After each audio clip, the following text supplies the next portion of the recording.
วัสดีค่ะအားလုံးပဲမင်္ဂလာပါရှင်ဟန်နီကအခုဝက်အရုံမှာတွားပြီးတော့ဒီထိုင်းရိုးရာဝတ်စုံလေးနဲ့တပုံလေးတွားရိုက်ပါဖြစ်ပါတယ်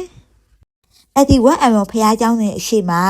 ဆိုင်လေးတွေရှိရပါတော့ဒီရိုးရာဝတ်စုံလေးငါရဲ့ဆိုင်လေးပြီးမိတ်ကပ်စပင်ကအစားတော့သူရဲ့ကိုယ်တိုင်တပုံဆရာတွေနဲ့အတူတူပေါ့နော်အဲ့လိုမျိုးဆိုင်လေးတွေရှိပါတယ်ဟန်နီကိုရောက်တဲ့အခါဆောရောက်နေဖြစ်တာကြောင့်ဆိုင်ရအောင်အားလုံးမစုံသေးဘူးပေါ့နော်